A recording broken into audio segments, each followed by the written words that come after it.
Bienvenidos y bienvenidas a este curso de introducción a la teología, Teología para Caminantes. Es una introducción que trata de ser breve a los elementos fundamentales del estudio de la teología, vinculado, si es posible, con las preguntas de la existencia, las preguntas de la cultura, las preguntas personales. En el proceso de construcción de este conocimiento, yo seré su facilitador, soy Miguel España y bienvenidos. Sin mayor preámbulo, entremos en materia.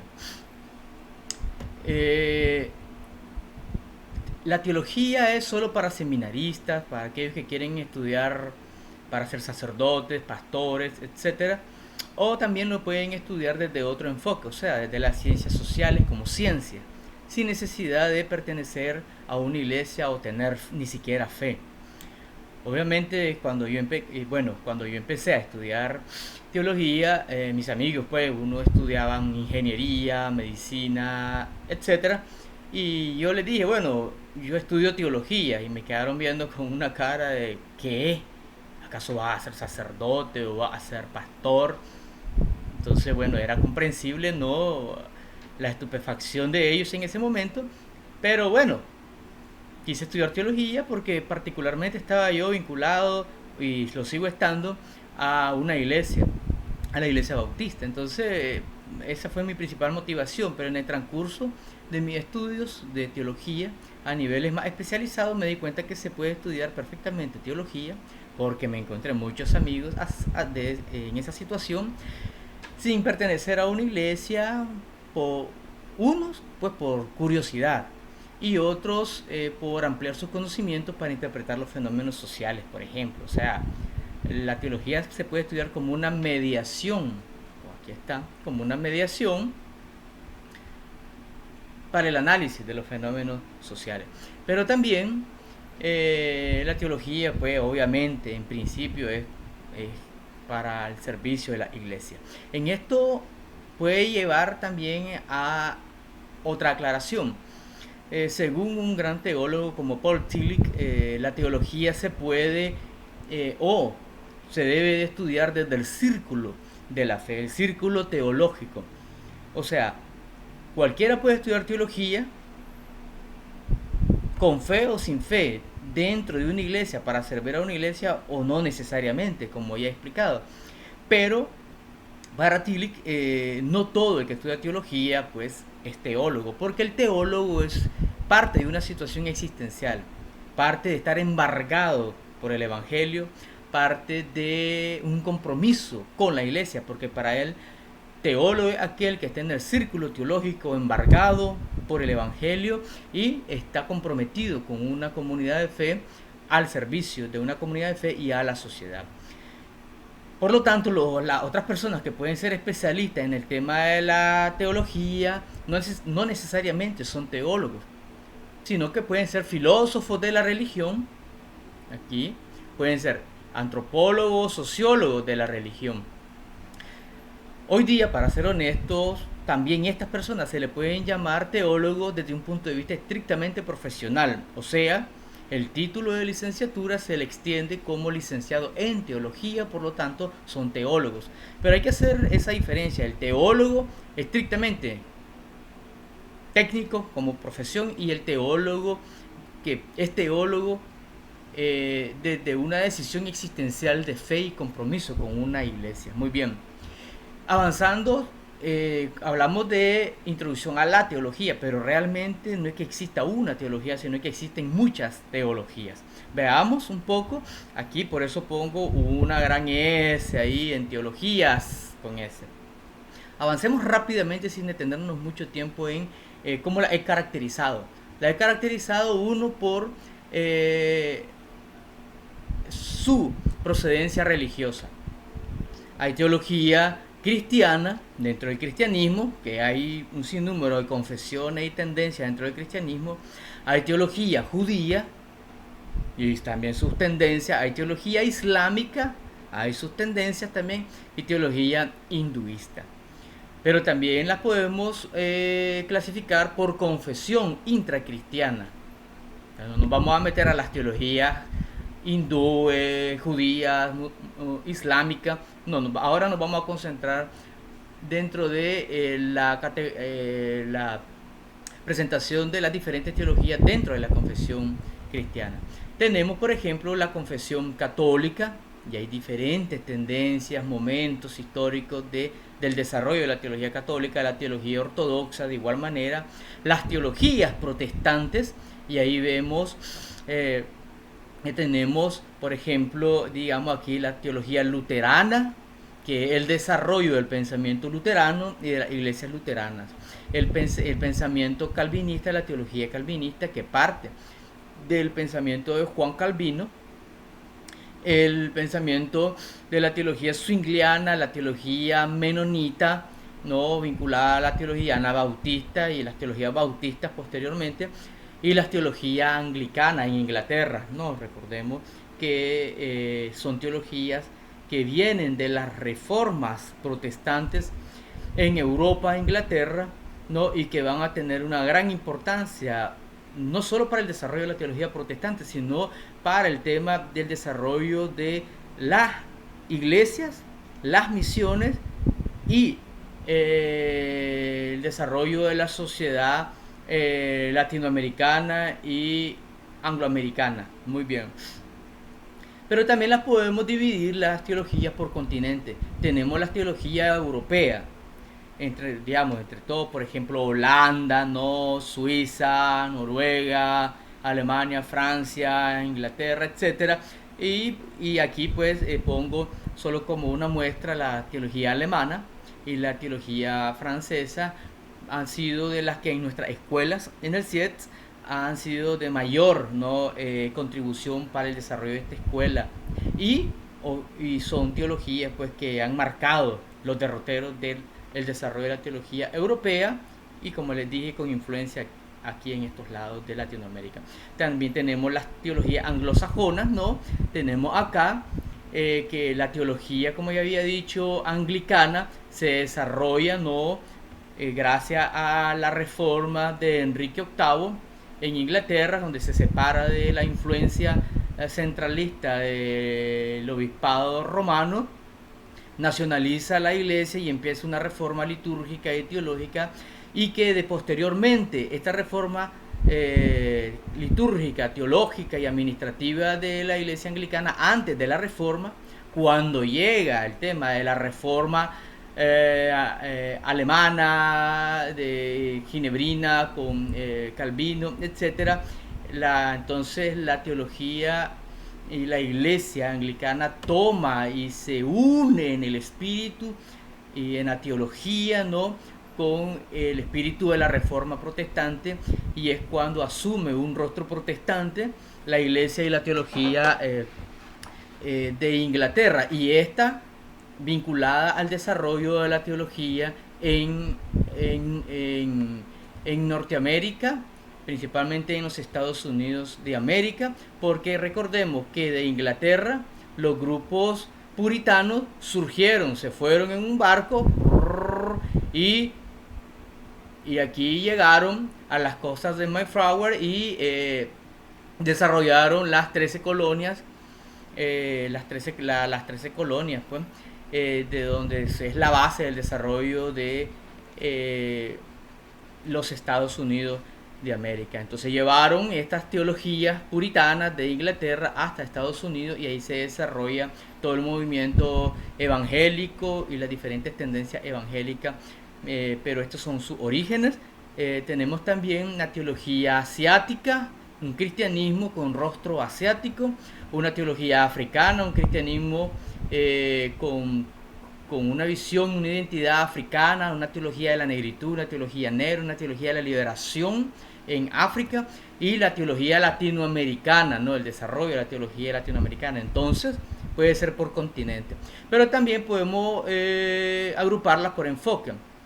La teología, digamos, por enfoque de género, que busca, digamos, la igualdad entre hombres y mujeres, diciendo que en la Biblia encontramos un Dios que nos ha creado iguales, con iguales derechos, con iguales oportunidades.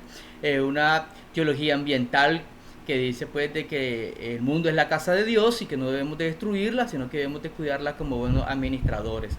Una teología ecuménica que dice que la iglesia tiene un gran pecado de división y cisma, y que Dios quiere que volvamos a la unidad, no uniformidad, obviamente, no como lo hablan del tema del gobierno mundial y el nuevo orden mundial en algunas tendencias fundamentalistas del cristianismo, no, sino que tiene que ver con otra cosa, que no es el momento de desarrollarlo, pero lo señalo.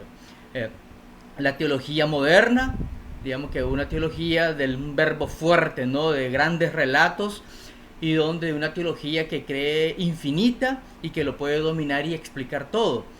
Y la teología posmoderna, que es lo contrario a eso, o sea, es una teología que te dice, bueno, que los relatos no pueden ser metarrelatos, grandes discursos, totalizaciones y de dominación absoluta de la verdad y la razón, una cosa bien fuerte, sino que son micro relatos a partir de la experiencia de las personas, de los pueblos, y ubicadas en ciertas realidades y en el marco de una tendencia de un sinnúmero de verbos, de diálogos, de palabras, no en esa pluralidad, una relatividad de la verdad en este sentido, y que tiene que ver también con el cristianismo y las múltiples teologías que hoy han surgido.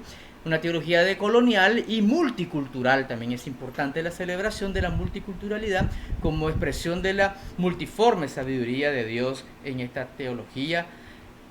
Y también hay otros enfoques como otras teologías que son teologías que surgen de una lucha. Por ejemplo, la lucha de las comunidades negras en África, como ya había dicho, pero también en donde se dieron las grandes colonias y enclaves, ¿no? Negreros, esclavistas, por la esclavitud que del siglo XV y XVI. Entonces surge una teología de las negritudes, de la identidad negra, una teología de la identidad feminista, ¿no? De la lucha feminista, una identidad de la teología.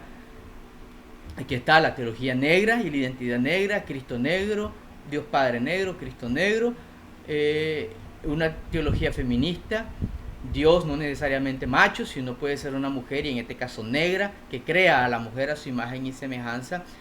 Es una relectura, ¿no?, de la teología tradicional, de la creación del hombre como macho. Bueno, esto es toda una cuestión dentro de esa teología que había que introducirse, la teología gay, ¿no?, y sus diferentes tendencias.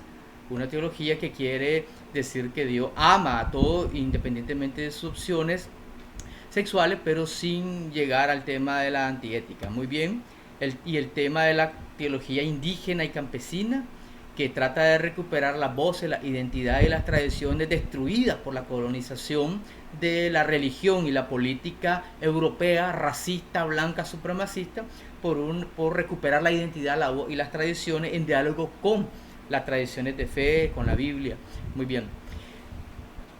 Punto número 2, dentro de esta introducción rápida, es la importancia de la teología hoy. Hoy la teología tiene, para mí, yo lo he identificado 5 grandes importancias. Además de que hay una importancia hacia adentro de la iglesia, que es clarifica la fe, no, las doctrinas, ayuda a conocer mejor la identidad, la doctrina, las confesiones dentro del cristianismo, las tendencias del cristianismo, pero estas son otras también importancias muy centrales, como la importancia de la teología por su función desmixtificadora. No es lo mismo desmitificadora, eso es otra cosa, sino la desmixtificar quiere decir criticar el tema de cómo los poderes de este mundo se quieren volver absolutos, la vinculación entre el tema de la negación o el encubrimiento de lo sagrado, de Dios como elemento absoluto, y que son encubiertos o sustituidos por nuevos absolutos, ¿no?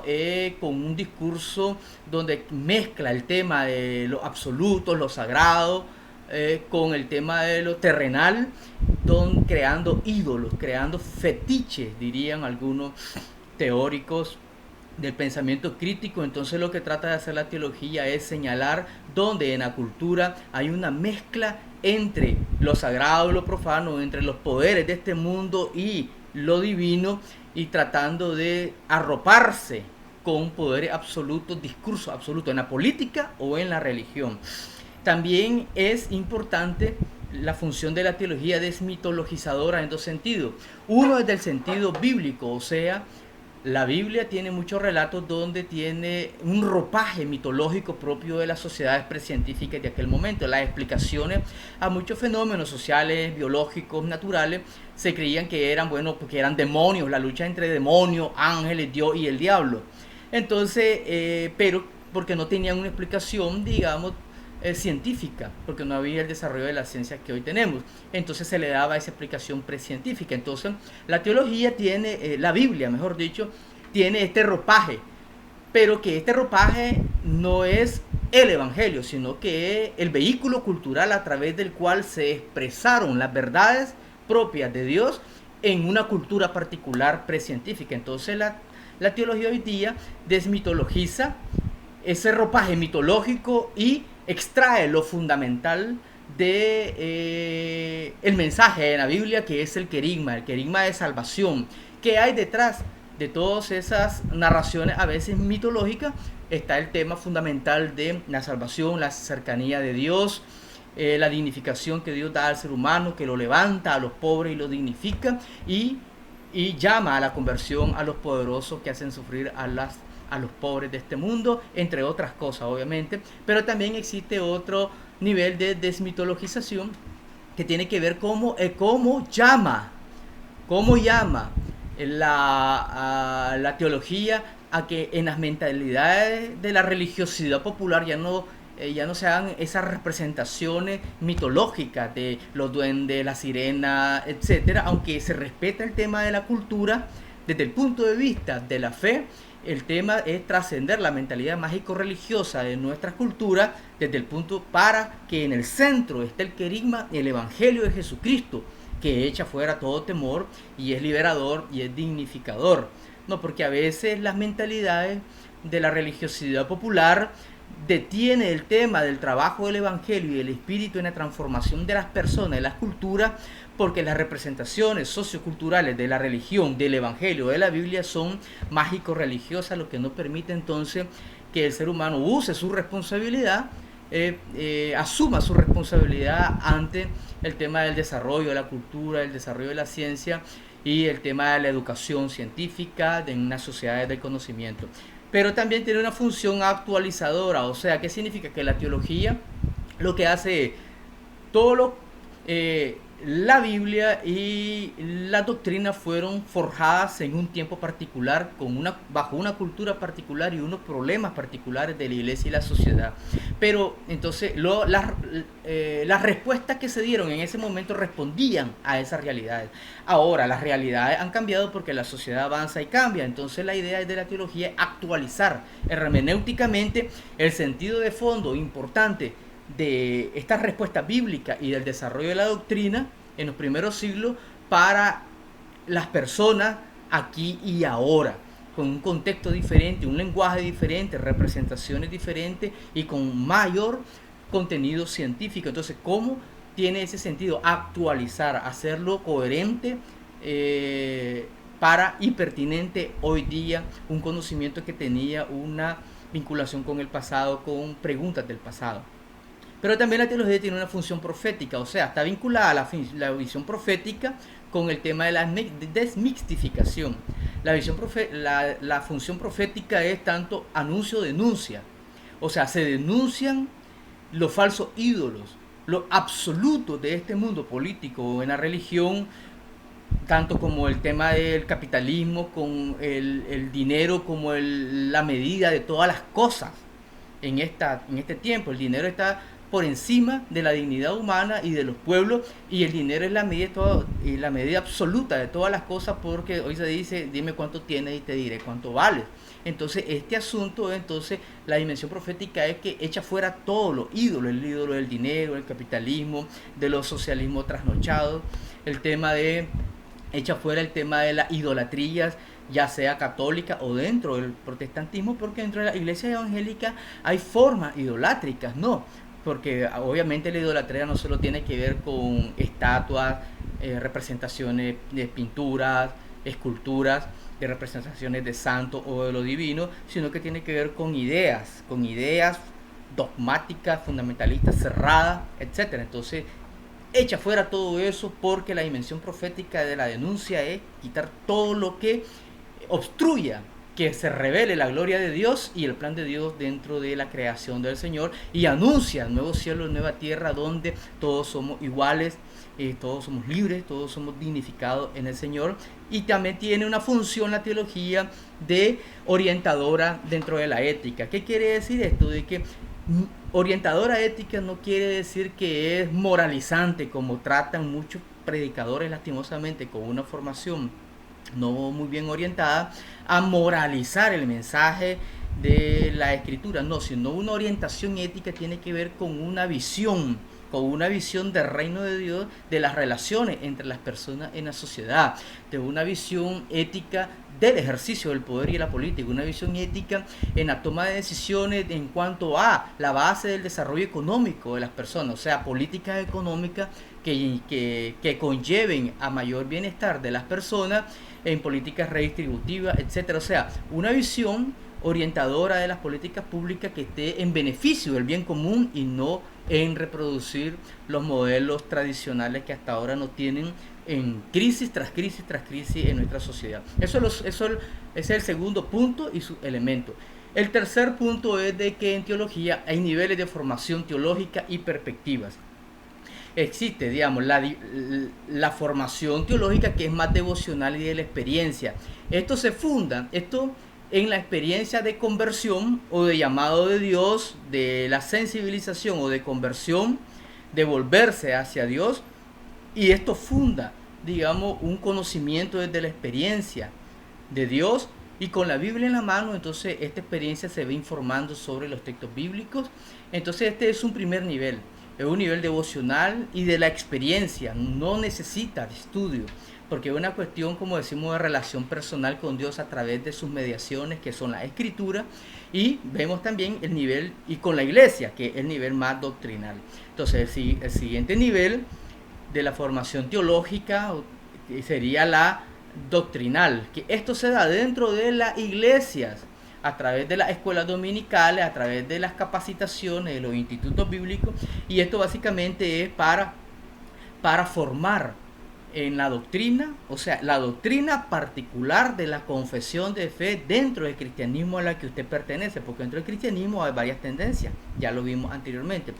Entonces, a través de la escuela dominical, los institutos bíblicos, etcétera, se enseña a los miembros de tal o cual confesión la doctrina propia, la tradición propia, la comprensión propia de esa tradición, que muchos lo hacen pasar como la sana doctrina absoluta.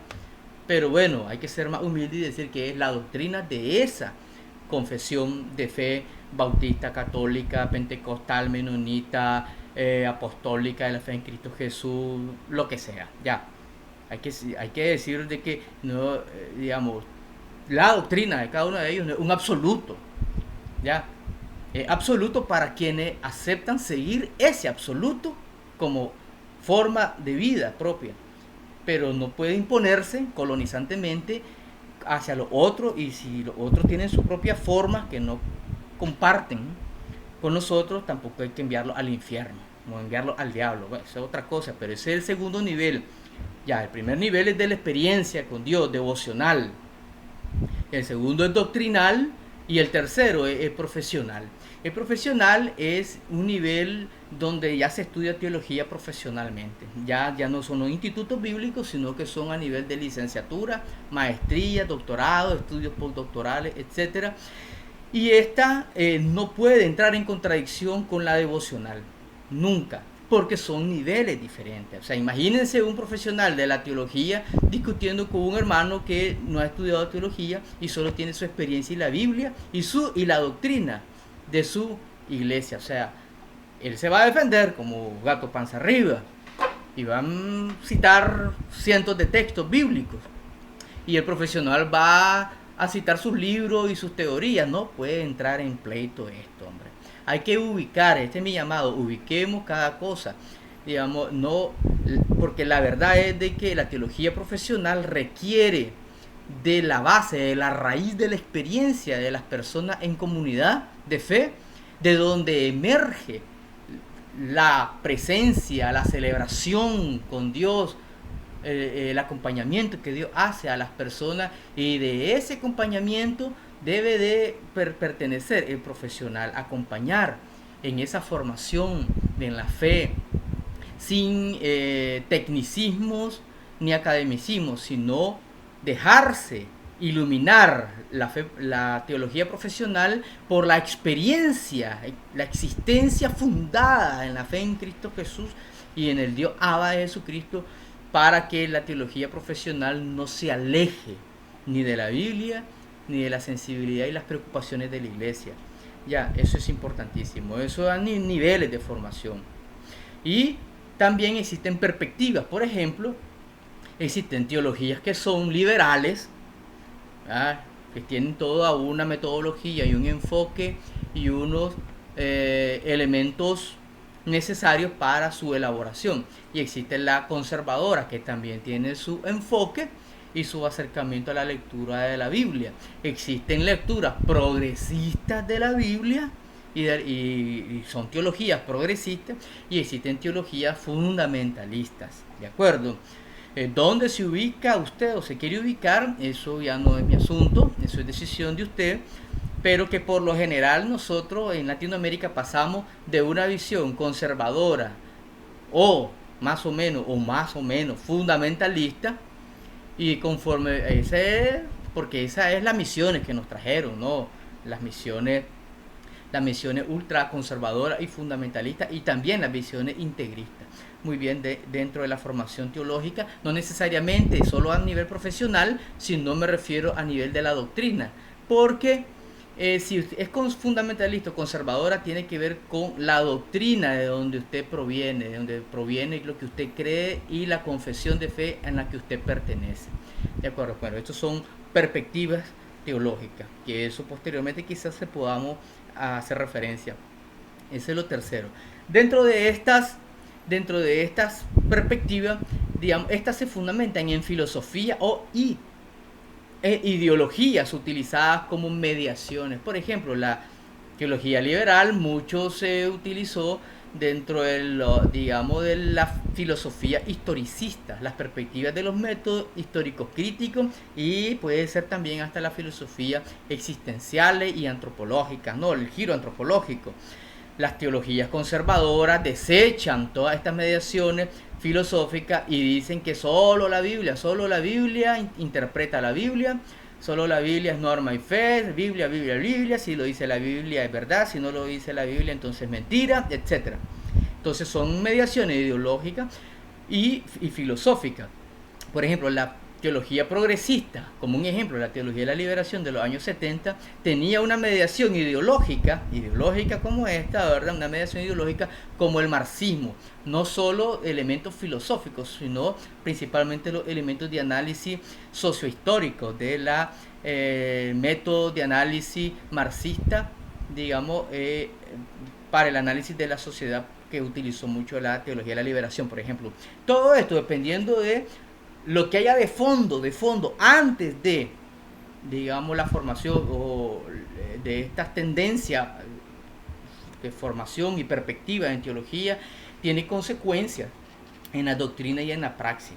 No es lo mismo, por ejemplo, que un conservador, digamos, diga, no, el Señor nos ha enviado a predicar la palabra, a salvar las almas, eso es. Y un liberal o progresista te diga, no, también hay que hacer trabajo social, es necesario, digamos, traer el reino de Dios aquí y ahora a las personas necesitadas, a los que están en opresión, cumpliendo la misión de Jesucristo en Lucas capítulo 4. Entonces,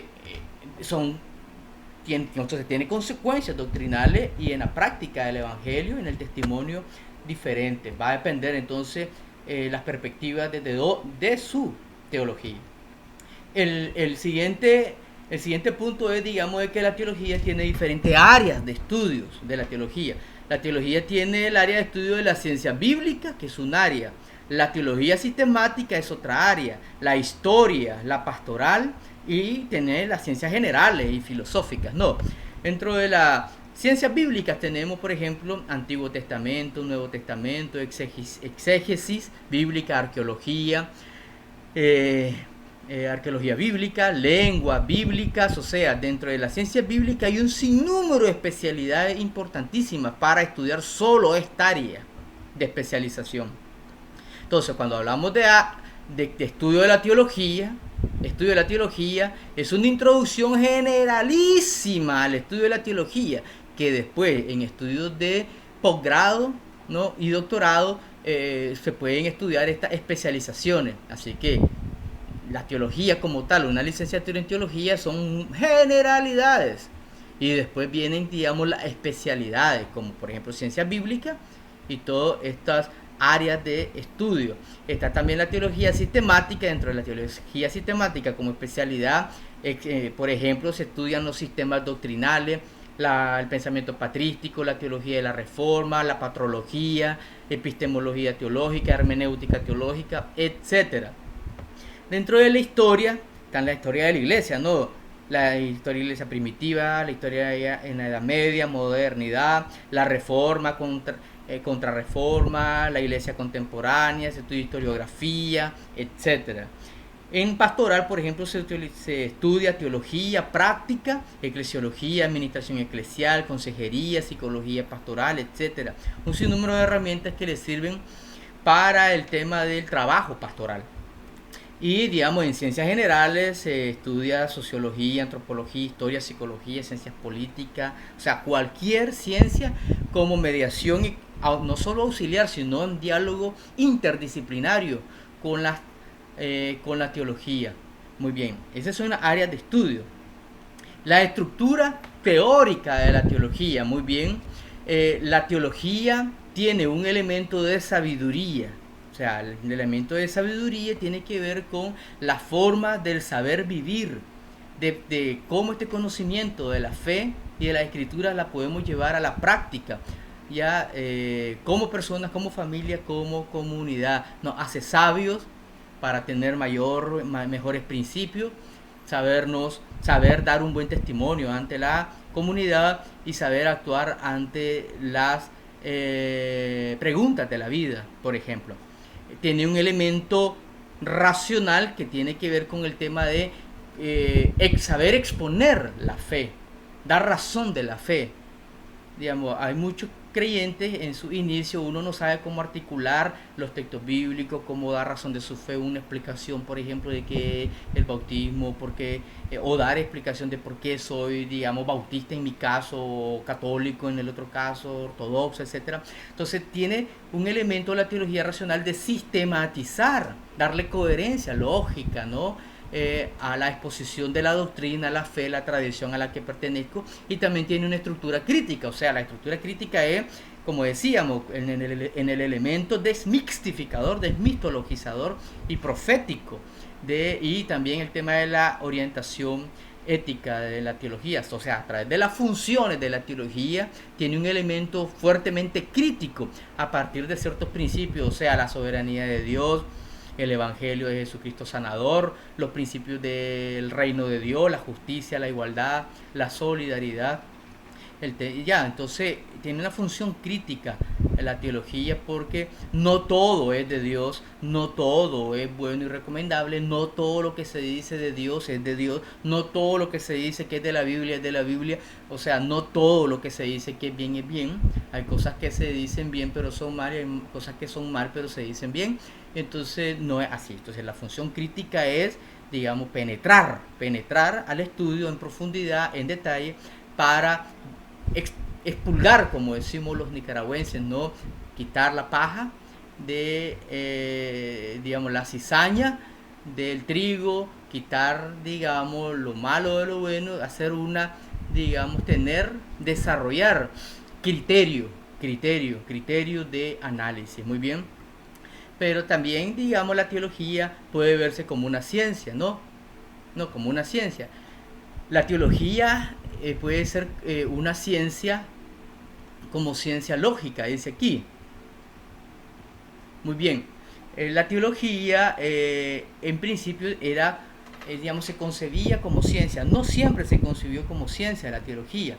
Digamos, en toda la iglesia primitiva y la Edad Media, los inicios de la Edad Media, del siglo VI al siglo IX después de Cristo, la teología más se concebía como filosofía de sabiduría, como sabiduría, ¿no? Más en ese sentido, sabiduría salvífica.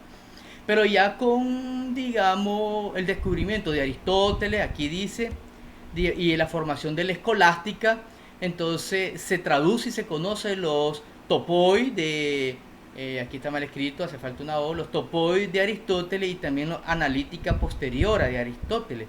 Entonces, que fundan entonces una teología como ciencia, pero como ciencia lógica, no como ciencia hoy día, vamos a ver más adelante. Entonces, en Edad Media, en Edad Media Alta, la teología se ve como ciencia, pero como una ciencia lógica que requiere cumplir ciertos criterios de lógica, de coherencia, de sistematicidad, etcétera, para tener la categoría de científica vinculada al tema de la dialéctica también. Así es, la teología inicia como ciencia más o menos en el siglo XII, ya en el siglo XII-XI, y va desarrollándose hasta que Santo Tomás de Aquino le da toda una construcción científica, una exposición científica a la teología. Posteriormente, entonces, ya la teología entra en crisis su estatus científico de la teología, porque ahora el tema de la ciencia ya no es que la ciencia se entienda como lógica, la aplicación de estos analítica posterior, que son los principios y criterios que hacen que un discurso sea científico, pero desde el punto de vista lógico. No, ahora con la entrada de la modernidad y el cambio de paradigma, por ejemplo, digamos, la ciencia ya no se entiende ciencia como procedimiento lógico, sino desde el punto de vista de el método científico. Aquí está el asunto. Ahora ya no es de que si el discurso es coherente, lógico, cumple con ciertos criterios. Aquí todavía continúa esto, pero lo fundamental del método científico está en el tema de la observación. La observación es fundamental, la entrada para el tema de la investigación científica. Y dos, el tema de la experimentación, para el tema de la verificación de la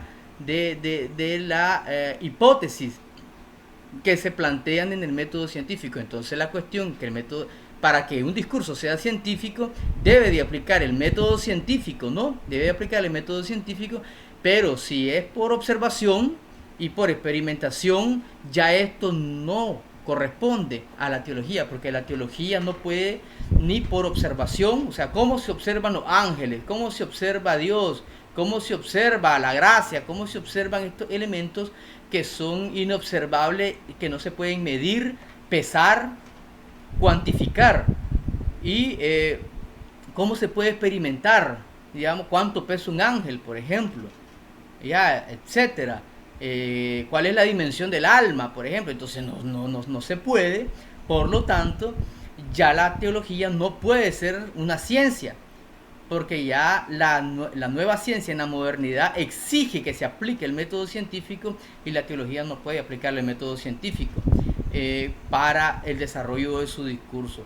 Por lo tanto, con el paso del tiempo y toda una disputa con los ilustrados, los científicos, etcétera, y la teología luchando para encontrar un lugar dentro de las facultades de teología de Europa, se van buscando ahí la manera de que perviva el discurso teológico. Hay un sinnúmero de tendencias, propuestas, etcétera, hasta que llegamos, por ejemplo, al finales del siglo XIX, inicio del siglo XX, con el giro de la hermenéutica de la teología, ya no como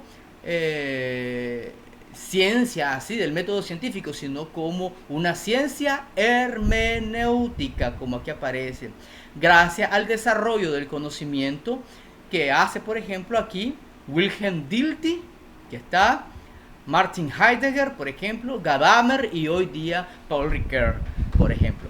Entonces, que esto fundan la posibilidad de la construcción del discurso, no desde el cientificismo, el positivismo, de los métodos científicos estrictamente, porque hay áreas del conocimiento y del espíritu humano y de la cultura humana que no pueden someterse a todas estas reglas, sino que hay áreas del conocimiento humano que se deben de someter a otras reglas que son más reglas hermenéuticas, ¿no?